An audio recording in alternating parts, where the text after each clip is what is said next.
Well, good morning again, everybody. I am really happy to be here. We have been doing these for the last month, greater than. You have great weather. We've been all over Minnesota, learning a lot. And I think what's great for me as someone who identifies as a professional emergency preparedness person is what I learned from you all. And so that's an invitation to please share your experiences. If you're brand new, your experiences prior to this role might be relevant and important. If you're a seasoned old hand, we're gonna talk about some of the common challenges and pitfalls and understanding what worked for you, not just the story from the guy from Boston, but what worked locally, what worked here. I'd really invite you in. We're going to continue to do the Mentimeter. That might terrify some of you that put in a response, hoping that you're not going to call on you. Please, just for today, if you can find that inner courage and share with us what you meant, it just makes the experience that much better for everybody in the room. So we'll start out talking a little bit about why it's important to prioritize emergency preparedness. So, again, I'm not going to make you Mentimeter everything, but what are some of the reasons why this is something that, maybe you've been voluntold to be here, but otherwise you chose at some point either this job or a series of responsibilities that led you to this job. So why is it important to prioritize emergency preparedness? Yeah. So when an emergency happens, you are prepared and you know where your supplies are. My example is we bought all these cords, remember that? Bought all these extension cords. Power went out. I bought them. I put them in the closet and I knew where they were. But then I forgot it. And so I had to make sure I told everybody else. Because all of a sudden, they were looking for extension cords. I'm like, I bought them all. Wait, they're here somewhere. I just need to, make sure. It's a great story because what it says is you anticipated a need, you did something, you bought some stuff, you put it somewhere, you stored it, and you waited for that event. You had the recognition, but it was that last mile. It's like, oh, how do I actually put that thing that I thought could happen, the stuff that I bought, into play where it actually makes a difference? Yeah. For me, it's life safety. I want everybody to get home at the end of the day, no matter what that looks like. I love it. It's healthcare, not hair care, although there was a hair emergency during the break that we managed successfully. But I do think that we're here for each other and for the community. Yeah, great. One more. I think it's a little bit about decreasing the chaos. Yeah. Like all emergencies bring chaos, but the more prepared we are, maybe bring down that level of chaos. So I couldn't agree more, and not to make light, I am personality dependent on caffeine, and so there was a small little emergency this morning when I'm like, well, where is the extra coffee? And so now we're good because I'm at a loading dose and I'm just at maintenance now. But I do think the chaos of an event, it's shockingly familiar how similar it is, even though the events and the people are always different. Can I ask, is there anybody that has a military background in the room, if you'd be willing to identify? We have a couple. Can I ask what armed service you served in? Navy. Navy and? Marine Corps and National Guard. Okay, so do you remember how in your service they trained you to think and how to problem solve? A lot of repetition, a lot of drills, and a lot of attention to detail. Yeah. And do you ever tap back into the way they taught you to train and think about a problem? Do you ever tap back into that? The emergency preparedness plan reminds me of that. Yeah. Because we have to do exercises on what if something breaks down, or what if something goes wrong on the ship, how do we act and plan on that? So it's kind of that same. Leaning forward, preparedness, constant state of preparedness. Can I ask, do you use the way the Marines taught you to solve problems after leaving the Marines? Yeah, part of that is just understanding what your immediate actions are to specific problems. So identifying those problems. Yeah. And then establishing immediate reaction plan to those issues. Another principle, especially from the Marine Corps, is adapt and overcome. Yeah. So identify where you have opportunities, alternate resources, and alternate methods to obtain the role. Yeah, in emergency management, trying to borrow from the great heritage of the Marines, we often say semper gumby, right? Like we want to remain flexible. Can I ask any first responders in the room? I know there's at least a medic in the room. Anybody else serve in a first response role? Dispatch, EMT, first responder, lifeguard, anybody else? Lifeguard, yeah. Anybody else? Okay. Anybody here ever call 911? And my point here is to not trigger anybody to think about a terrible day where they called 911. But is there anybody here that would be willing to share one of the 911 calls that they were a part of? Whether, you don't need to be the victim. You can be the person who calls 911. But I just would love to hear a little bit about that story. Sure, I can share. I had to call 911 a couple years ago. And it was very traumatic for me because it was my late husband who was very sick and fell and so on and so forth. But the 911 dispatcher operator was very calm, scripted, almost, keeping me calm. Very, I don't want monotone. I'm not saying that negatively, but very, In control. bringing me down. Yep. Because when we talk about in the ER a lot, when I rise my volume and then he'll rise his volume, but It's contagious. It can be very. Thank you for sharing that. So I'm going to ask for those that don't have awareness of how the 911 system, just kind of come along for the ride with me. So you called 911 and the person on the other end not only answered the call in a calm demeanor, they asked a series of questions. Did it seem rehearsed? Did it seem like they were off the top of their head making up questions, or they were systematically figuring out? It seemed very scripted or triage or. What is the information that you think the dispatcher needs from this or any other 911 call? Anybody? Location. Okay, location? Okay, what is this for? It's a gentleman who's fallen.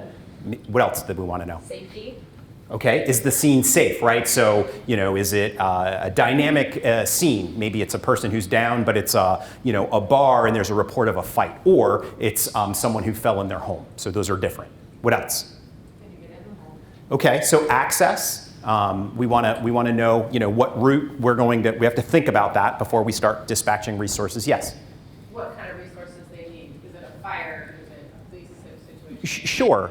Like who do they need to send? Right, and is this significant enough where I want to send paramedics, an advanced life support team, or do I think that it's, from the information I'm gathering, basic life support? So I'm trying to figure out my resources.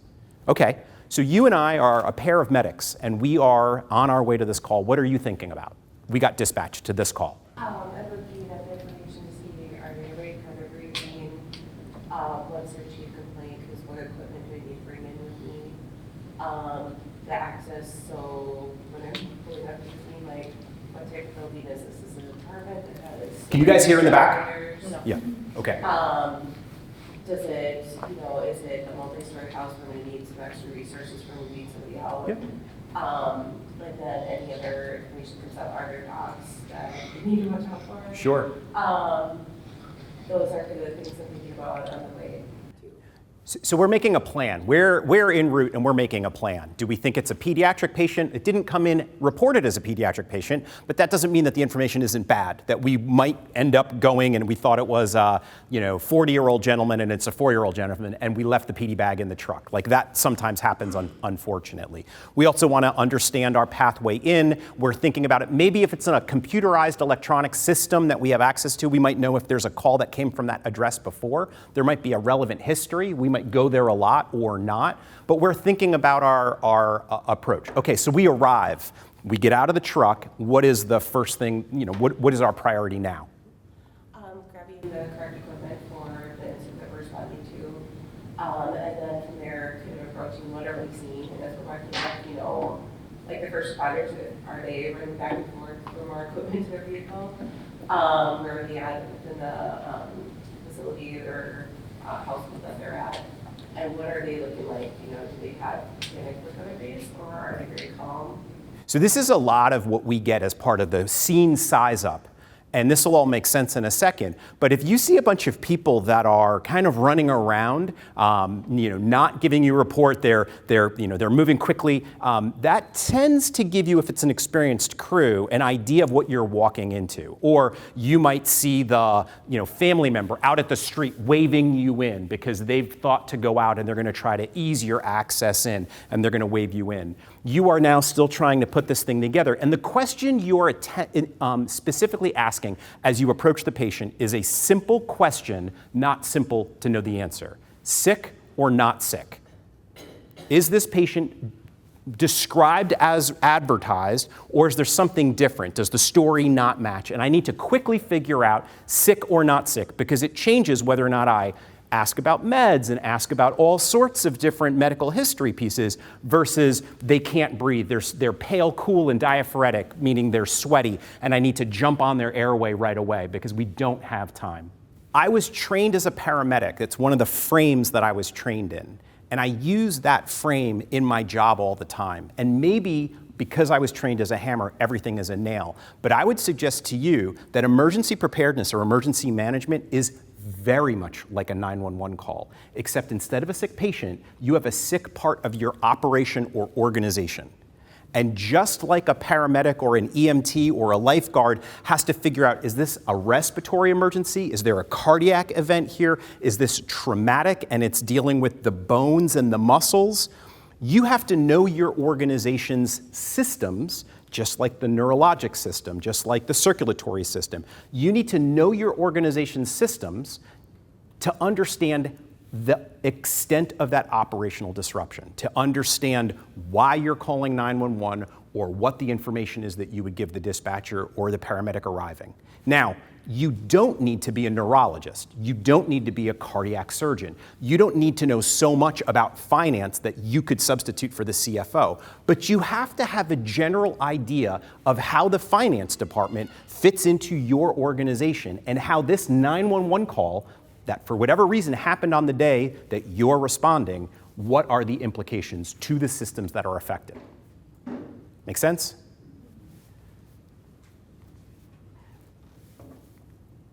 So the Pokemon ball.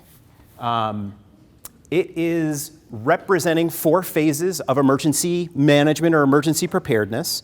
You might argue there's a 5th phase. It is not as important to me whether or not we agree on 4 or 5.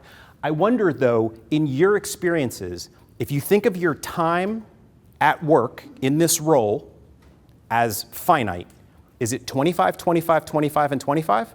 Or does your Pokemon bowl look a little different? I'm seeing some heads nodding. What might be bigger, and therefore what might be smaller in your experience? There's not a right answer to this, by the way. Some things you can be more prepared for than others. Okay, so maybe you spend a lot of time or someone spent a lot of time in preparedness, and you don't have to spend as much time because you're walking into a role that has, some good infrastructure. The foundation is sound. Or you could be walking in and, everything is wonky and requires attention. What about recovery versus response? Which tends to take longer? Arguably, if you go to COVID, I would say that recovery still hasn't happened. We just reset normal. Recovery, right? So we had 2 hurricanes very recently. The last time we were here, Milton was kind of threatening to come across. But the devastation in the Carolinas will be measured in years, quite frankly. It'll be years to recover for a storm that took days to complete, right? So the response is still ongoing, and they're in a significant recovery phase. So at the end of the day, I think, what's one of the purposes of the slide is it emergency preparedness? Is it emergency management? I think it should be whatever you want to call it, where your colleagues recognize what it is that you're talking about. And the point of that is to say that there is a lot more than just the preparedness phase that we are responsible for. And so, again, I don't have we will for today use emergency management and emergency preparedness interchangeably, recognizing that each of the quadrants is not exactly 25%, 25%, 25%.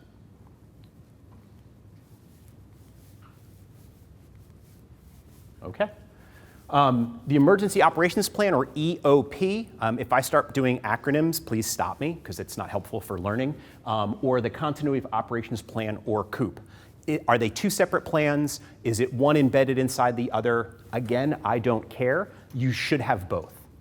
How you organize them in your organization may be dictated by the regulatory bodies that you are beholden to, but the Emergency Operations Plan should have a base plan, hazard-specific annexes, functional annexes. When I started doing emergency preparedness or emergency management work at Boston Children's in 2006, there were 39 elements of performance by the Joint Commission. And back then, I think they were called JACO, right? So that's how far back we're going. And those 39 elements of performance were written with a, it'd be nice if you did, or you should. It's not the case anymore. Well over 150, they're written with much more contextual specificity, and they require a base plan. There wasn't the designation between hazard-specific annexes and functional annexes. That came afterwards. The idea that I'm going to have a plan for active shooter, or for a water incursion, or for a security concern, or for an HVAC failure, and I'm going to have an evacuation plan, a shelter-in-place plan, as a functional annex. So these go together, meaning these strategies sometimes are a result of having activated one of the hazard-specific, right? Unfortunately, the disruptions or the medical emergency, the 911 call, it doesn't stay in one system.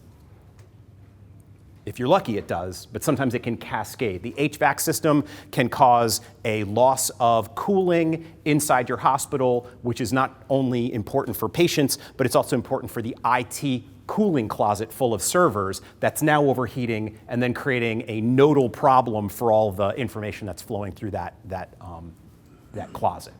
Continuity of Operations Plan, Mia will talk more about delegation of authority and order of succession, but recognize that the Continuity of Operations Plan is equally important. I like to think of the EOP as, for the football analogy, it's not the players on the field, but it is the playbook. It is the plays that we're going to call. And the Continuity of Operations Plan is really where authority is decided in advance. Who's going to be in charge when? And we'll talk more about that. So there's a star in the lower left-hand corner. I'll try to bring your attention to that. It means that there is an answer to one of the questions, maybe the first question on this page. But more importantly, the plans, right? So someone said that the plan for D-Day was like less than 2 inches tall. And so if you go back to your home facility and you look at your red binder, are you planning the same assault as D-Day, or is there a way to streamline that? And again, bigger isn't necessarily worse or better. It's more whether or not that information ever makes it out of that binder and into the heads of the people so that they know where the extension cords are and they can find them when they need them. So it's not the plan, it's the planning process. But you do have to have these basic elements. The regulatory folks will make sure of it. Ooh. POETI. So this is an acronym. How many people here remember total quality management? Maybe you went to a hotel like this and you learned about total quality management. I did, certainly. It was a couple days course. How about Lean or Six Sigma? Any show of hands? I've been formally trained in Lean or Six Sigma. Plan, do, check, act. That's probably the most basic version of all the same things. Now, that's an oversimplification because Lean and Six Sigma offer all sorts of tools. But at the end of the day, we're talking about evaluating our programs and making them incrementally better over time. And if this wasn't part of your job description, if you didn't sit down with your boss and have a conversation about how you are the emergency preparedness or emergency management improvement officer, I hope by the end of today to convince you that that is an incredibly important role that you have, whether it was ever explained to you like that or not. POETI is one of the ways in which you could organize your work during that preparedness or even the mitigation phase. Quite frankly, you could do it during the recovery phase as well, where you can incrementally improve your program by organizing your plan, by having a plan, organizing your response, knowing your equipment, training people on both the plan and the equipment, How do you get to Carnegie Hall? Practice, practice, practice. That's the exercise. And then evaluate and improve. And so Mia will take you through this. There's a whole exercise on it. We don't need to absorb a lot. I just want to introduce you to the idea that this is the Plan, Do, Check Act for emergency preparedness folk. All right, I'm not going to read this list to you. You can read it to yourself. But I'd love a show of hands of how many of you walked into your emergency preparedness responsibilities and all of these things were set. They were in good shape. And if it wasn't, what's one that you identify with having an urgency when you came into your role? And you don't need to talk about your current role. It might be a previous role. You don't want to protect the innocent. But just give me a sense of not only where was there a deficit, but I'm also really interested in you sharing what you did to incrementally improve it.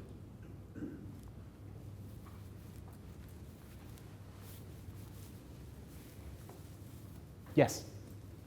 I always felt that the recovery planning, and obviously coordination with external agencies is always really tough. I think you get so in your own lane, so to speak, and you're just focusing on staying afloat that you don't think about how many resources that you have or could reach out to see what other support is available. But one thing I'll say about the recovery planning is as much time as you spend there, I feel like the actual focus on using that as a planning tool for the future doesn't happen because you're still so focused on, like, you're almost still responding more so. You just want the pain to end. Like, how do we get to a level where we can all just go home and go to sleep? Yeah, so I always felt like that was a big area of improvement. Can you share something that you implemented or did that you feel has improved that in your practice? I did institute a mandatory debrief that was not existent post any sort of adverse event that caused any sort of changes in operations, and it was adverse. I mean, people don't have the time, it was always one of those things, it was like, oh, we're doing fine, but I feel like it was really necessary in order to move forward and also, feel that we can put finality to it and say, okay, there's closure here, this is what we're going to do better. Thank you for that. Awesome. I will also, later today, we'll talk more specifically about after actioning and is it a finish line or a start? And it all depends on, what part of the Pokemon ball you're in. Great. One more? Yes. For me in my role, it was training and exercises. Training and exercise. Tell me about that. So I am the nursing supervisor in the emergency room, and we have the equipment, and with the staff wasn't sure how to use the equipment, where to find the equipment. We do a lot of focus on decon, so donning and doffing. So we've implemented in the last 3 years annual training for all of the ER staff, all the nurses, all the techs. Actually don and doff and go through all the training. So you came in and you had stuff, but you didn't have the rest of the plan or the experience around it. Donning and doffing, pretty straightforward, safe and easy?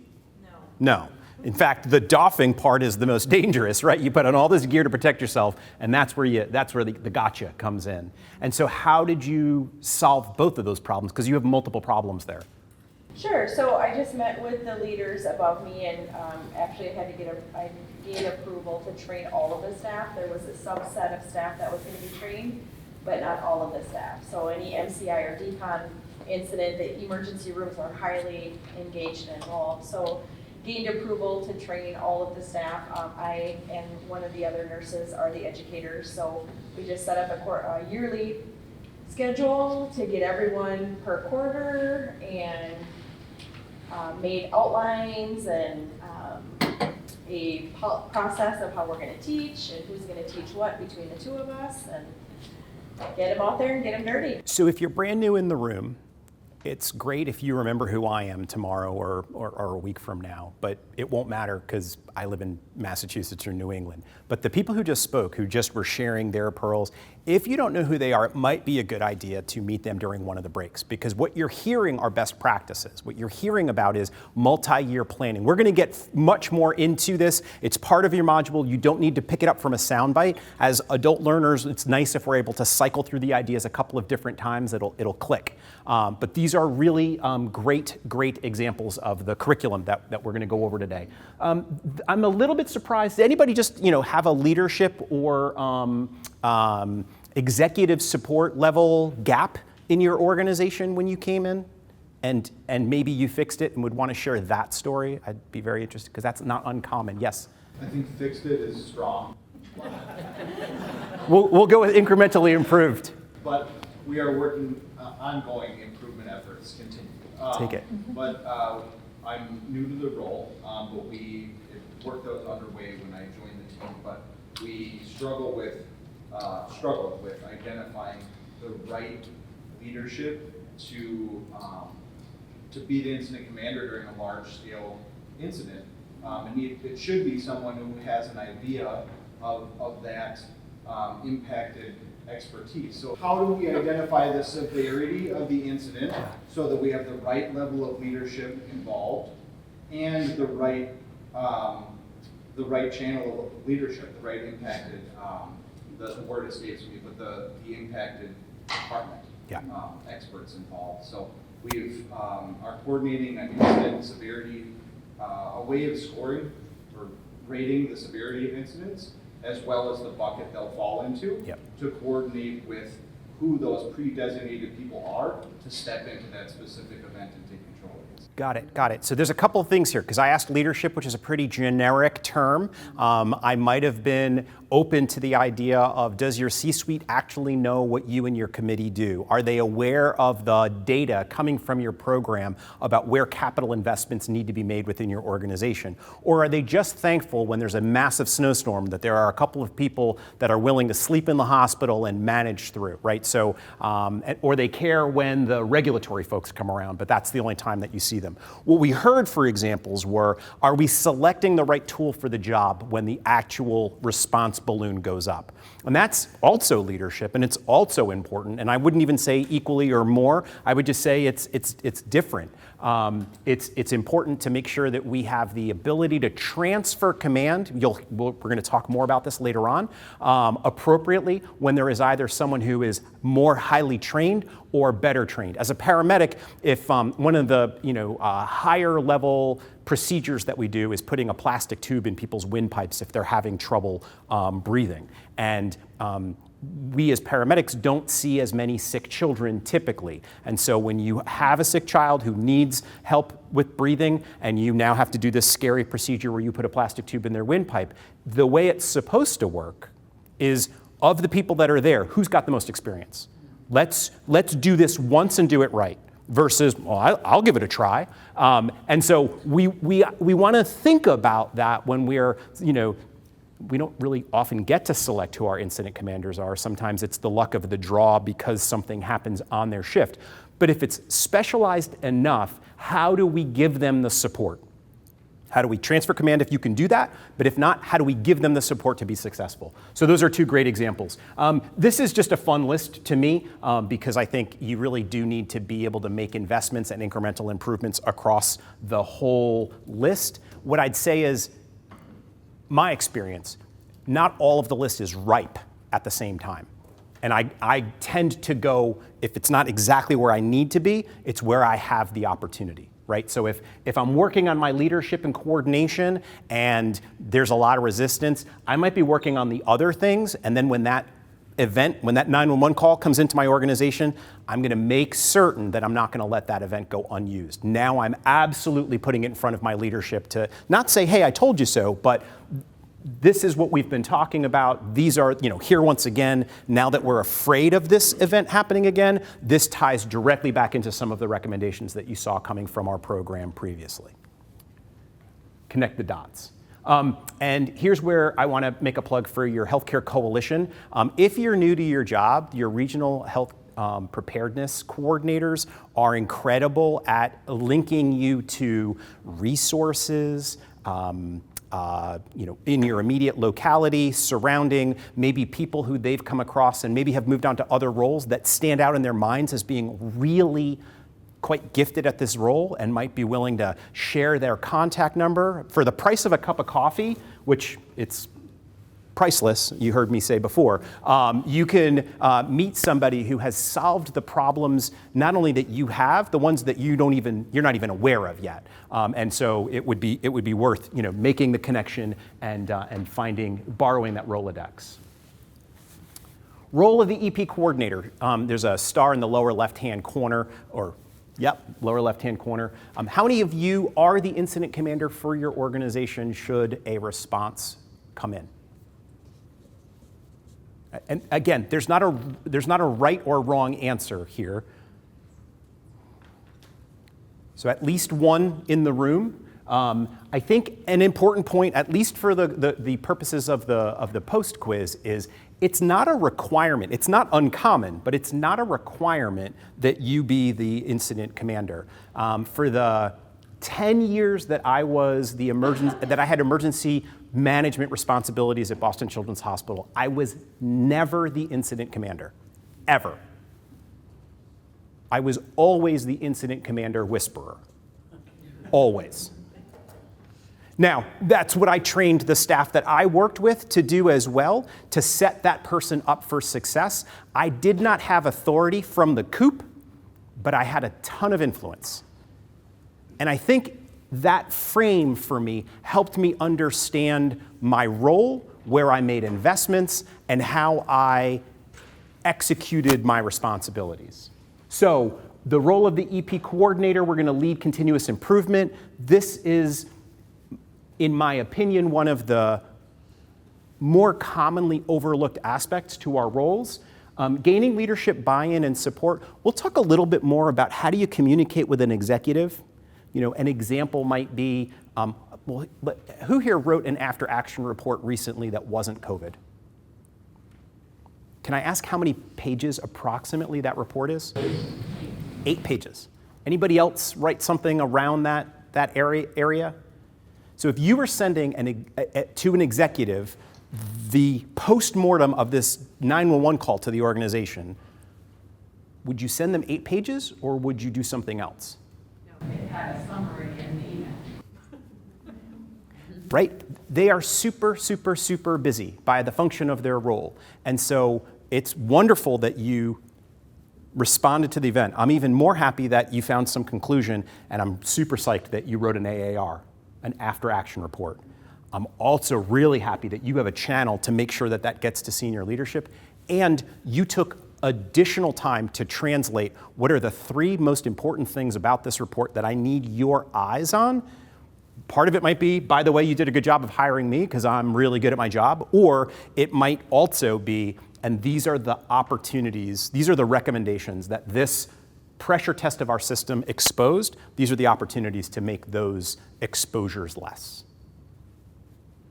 Coordinate multidisciplinary team to manage the program. We're going to talk about HVAs, or hazardous vulnerability analysis, in a bit. We'll talk a little bit more about that. And then engaging with external partners. Your external partners, some of them are in the room with you today. And if not, you have many opportunities to meet who they are in some of the other forums. And so even if you're uncomfortable with it, this is a space where it might be worth investing some of that courage to meet people and understand who else can help you do these jobs, because it takes a village. Delegate using RACI, that's common within the IT world, the idea of responsible, accountable, consulted, and informed. There are resources in your resource guide specifically about this module, or each of the modules, that you can follow along so that you don't have to take feverish notes. But let's get into the HVA. So these are the challenges that came from you all when you registered for this class. So these aren't generic, these are your words. They break out into, it's a bit of an eye chart if you're in the back. There's communication being the most common, consistent communication paths, email not a reliable option. There's time, there's staff and leadership, buy-in and engagement. There's what I'm going to call turnover or new learning, as people maybe assume different responsibilities or leave your organization entirely. There's time, which is both of those things. Training requires time. It also requires a really concise curriculum. So if you're doing donning and doffing, you could show them a YouTube video of someone putting on an office suit. Maybe that would work. Or you could do the skills and actually, you might do that as kind of level 1 to introduce them and then walk them through having them take it on and take it off and then doing it enough times that they're proficient at it. Staffing, you're likely you don't have enough people within your department to manage an entire event just from your department. So this is where the influence piece comes in. Regulations, yep, they are having babies, and there's even more regulations now. And so initiating response, I don't know if anybody here identifies with this, the speed of initial response. If anybody feels like that is something that's an issue within their organization and would be willing to share or hum a few bars about that, I'd love to talk a little bit more about that. Is 911 only activated in your organization when you identify it as a 911 call? Or is your organization primed enough that you have people who have dedicated listening responsibilities and pretty much anybody can then try to get to them and say, hey, this strange thing is going on, requires more assessment? If you're the only person that can hit the big red button, it likely won't get pressed very frequently. And if you don't press the big red button frequently, you won't get good at what's supposed to happen after you press the big red button. I worked at an organization and said, so when was the last time we activated? And people were like, well, a couple of years ago. And I was like, whoa, because as a paramedic going on multiple calls, I'm constantly interfacing with the fire department. Anybody here a firefighter or trained as a firefighter? No. They use incident command all the time. It doesn't matter if it's a dumpster on fire or a high rise. They use it on every single call, always, so they never have to think about it. I did that to the organizations that I worked in. I set the threshold to activate the incident response system low enough that we actually got practice with it. It saved me in time of doing exercises, and it allowed us to quickly gather, figure out what was going on, and very often quickly go away. Not without nothing, that if you're just hitting the alarm button to hit the alarm button, that's the sky is falling and your time at that organization from an influence perspective is going down. But if you set it low enough where a multidisciplinary response is in fact warranted and you get people involved, it stops being scary. People start to understand who each other is, they understand what the roles are, and they get better at it. Community involvement. Anything on this list that people want to highlight? Is there anything on here that you would like to highlight for deeper dive? No, I'll just say, we have slides later in another module about communication. This group that was very different from the other sessions. You're unique in that that had the highest rating. A lot of people just wrote communication as one word, so we can dig into more about what you meant on that. And we already started to talk about the leadership engagement. It's staff engagement and leadership engagement. I combine them because a lot of you were combining. But you can see the quotes there. That was, so again, we can talk about that all day because that was something that like half of you mentioned. This is such a full slide. I would say that some of it's representative of the sheer number of people. I think it's also representative that this group that contributed to this really identified quite a number of areas that they felt were challenges. There's another one that I would just actually invite you throughout the day, maybe not now, but the development and updating plans is a common theme that we don't touch on specifically, but everyone, like, again, we all struggle, that you've got to update this plan every year for regulatory reasons or because you just found out that there was a gap. So I think we'll talk about that more throughout the day, but invite you into that conversation.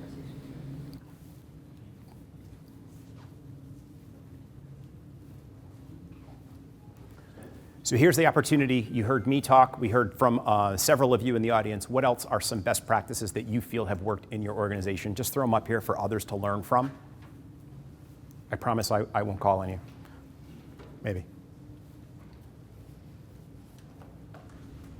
Do you need the QR code back up, anybody? Yes, please. Thank you.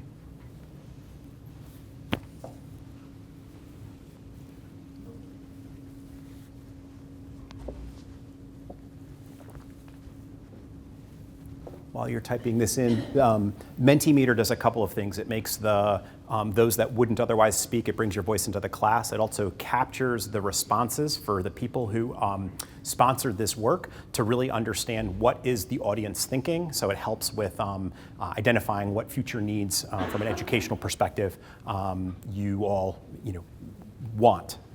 So it has multiple purposes.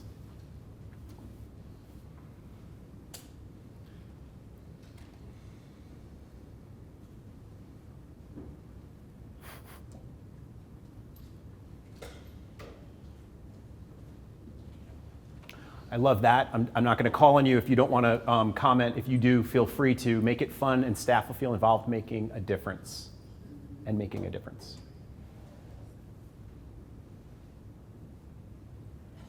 This one, add more members to your team. That can be hard if you're struggling with staff engagements. We could dive in on that a little. I like check and adjust often. That sounds like something we heard earlier.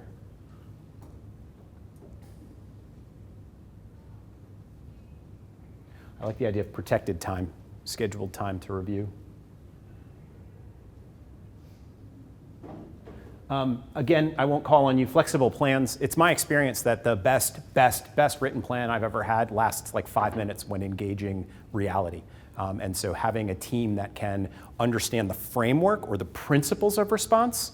It's like back to being a paramedic. We have statewide treatment protocols, and it's a 2-dimensional document for a 3-dimensional job. And so there's guidance there, but then you have to adapt to the situation that you're looking at. So we have some comms experts in the room, and we're going to surface who they are. Pre-drafted communication templates, always a great idea if you've got the resources. I love this one. QAPI, QAPI. Anybody want to share what that is? Quality improvements, long-term care identified. So hospitals are as well, but emergency management programs aren't. But I would strongly suggest, and maybe we can pick on you when we get to this part of the continuous improvement later on, that formalizing that as a product that you deliver from your program might be a really strong idea to build influence. I like this idea of continual evaluation of the program, not just for the C-suite, but by the stakeholders. A mentor of mine, he's the facilities director. He's retired now, but he was the facilities director for Boston Children's for 46 years. He said that being a director was the optimum position within an organization of that size because you had enough visibility to the C-suite to understand what the goals and objectives were. You also were close enough to the front lines that you understood how the work got done. And so it was the most influential level of an organization. And I think this idea around stakeholders, I would totally agree with what Paul taught me and that comment there. Great. Thank you. So let's talk a little bit about risk assessments. How many of us do them? All hands should be raised. Annual? Anybody doing it every other year? Again, I don't know your regulations from each of your respective areas, but asking what is likely to disrupt us is a frequent activity in all of our organizations. So once every 2 years, every year. Anybody do it annually? Yes. Anybody do it more frequently than annually? And again, there's not a right answer there. Anybody want to describe how this works in their organization? So it's time to do the hazardous vulnerability analysis, or the HVA. People are like, yes, Halloween and an HVA, or whatever holiday you like most. Or is it like, by the way, the next committee meeting happens to be the HVA. Sorry. I mean, there are parts that are updated more frequently. Okay. So case mix changes quarterly, so staffing changes accordingly. So we do update that. Anybody using the Kaiser Permanente tool? So first off, just to level set there might be new people in the room. A hazardous vulnerability analysis, no matter what tool you use, is basically trying to look at a set list of disruptive events how likely or frequently you expect them to happen, and their potential impact that you expect them to have on your facility, either on the property, on the disruption to your business, or actually impact to life, and how ready you are, right? I have a plan for that. I have a machine for that. I've in some way mitigated that. How many of you are using the same tool every year? So there's consistency with your tool. Great. How many of you have multiple sites where you have to do this exercise in multiple locations because I'm spread out enough that my local hazards aren't the same? Are you using the same tool? Do you trend the tool across? So I'll speak from this Kaiser Permanente tool that I've been using since I was much younger and had maybe more hair. It is a tool that has natural risks. So this is like blizzards and snowstorms and tornadoes. My favorite on there is volcano. It doesn't really matter in Massachusetts as much. It has technical and infrastructure hazards. This is your, fire, your HVAC system failure, your communication system failure, your IT downtime. There's man-made disasters like bomb threat and forensic admission and all sorts of things like that. And then there's typically on this tool, there's a hazmat category, which for the purposes of this conversation, I feel is always like a little bit of a, kind of a out there piece. If you're using the same tool every year, are you looking at the incremental changes year over year? My top 5 last year looked just like my top 5 this year, but the places swap a little bit, or I actually have new stuff on there. There should be movement. If your program is incrementally managing risk in your organization, there should be movement within your HVA for 2 reasons. 1, we become aware of new risks, and 2, you've done something about the ones that you are afraid of most frequently.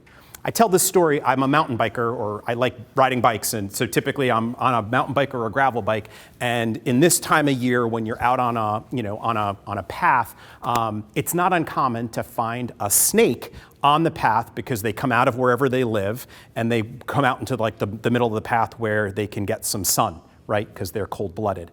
And every time I see a snake while I'm riding, whether it's dead or not, I get this like ripple feeling through my spine. I am just like programmed to not like snakes. And once I see a snake, no matter for the rest of that day, I could be at the supermarket and I'm like looking for snakes. Like once that fear is triggered in me, that snakes are bad and they're around me, I'm just like constantly looking for snakes. Our HVAs are very similar. We are terrible at predicting risk. How many of your 2017 HVAs had pandemic at the top? None of them. None of them. But where is it ranking now? Because you still see snakes. Like you still feel what it's like to know. And eventually enough time will go and that will once again fall back down. And so my point with the risk assessment is I don't really care what tool you use, but you should use the same tool. I don't care how often you do it, but you should do it with the same process. You should invite the same people, and if that's not a lot of people, if you're not getting a lot of input, I would invite you to expand. Are you using the fire department locally to help you figure out your risk? Are you inviting in a police or law enforcement if you're doing a safety plan at a satellite facility, or are you putting on the hat of the security officer? If you are, that's not wrong, but are you actually going to your security officer and saying, you must have reports of things that are actually happening to our organization. I'd like to see those reports because we're doing the HVA. You want to try to drive as much subjectivity out of this process as possible, and you want to trend it. Why? Because you have limited time and you have limited money, and so you can't rehearse or practice for everything. So the more, the better job you do with your HVA, the better you're going to set your organization up to be able to actually train on the kinds of activities that are going to help you in an actual fight. So risk scores should decrease after you work on mitigating, pick a tool, use it consistently, and include data from multiple sources. I'm sure you're all doing that. So we'll just do quick, what else are you doing with your HVAs that you feel add to the conversation? Yes? We have adopted it. We're going to be rolling it out for the first time, so fingers crossed that it works well. But we've adopted the Kaiser permanente into, that was a little overwhelming for some of our leaders, and a lot of time lost getting them to understand it and buy into it. So simplified it to a Microsoft form for an intake, and are getting those results from multiple leaders in each of those areas, so that rather than waste time in the back and forth about what to rank each thing as, we can just take a simple average of the input that we get. Brilliant. I love, did everybody hear that? So making the input of what I'm scared about easier for the participants, and then ranking the results that he gets. I think it's brilliant, and it's reproducible. And it's a tool that, if in fact it works, long after you move on to bigger and greater things, that's a tool, like, you've improved your program, and it's still there to be used by others that come after you. Anybody else want to share a best practice for their HVA process? Yes? We actually consulted with an organization to help us do an assessment, particularly for active shooters, because we were so overwhelmed with the resources that were available that we were start. So we actually hired someone to come in and help us kind of just focus on what our needs would be. And that's been very helpful, because we do this as a third job or whatever, and many of us that we have to do. So it's important that we just kind of focus our resources. So they hired out to a consulting company or an expert to really address one of the risks that they feel was enough on people's minds, and that the likelihood was high enough, and the disruption potential is certainly up there. Can I ask, have you done an HVA since you did all this work and made that investment? No, that was just recently done, and so we're going to be integrating into that. Around this time. And so what we'd expect is that the concern, the overall risk for an active shooter, in theory, I hope, would go down, not because the impact of an active shooter or the likelihood has changed, but rather you have hardened targets, you have found safe rooms, you have walked people through building a personal plan, you have spent time educating, and so your preparedness level has gone up. Great, thank you. All right, well, that's Module 2. In your participant guide, there's an opportunity to write yourself a love note. This is where, each of us after Thanksgiving swears that we're going to join a gym, and we're going to buy new sneakers, and we're going to get that cool new water bottle that we've always wanted.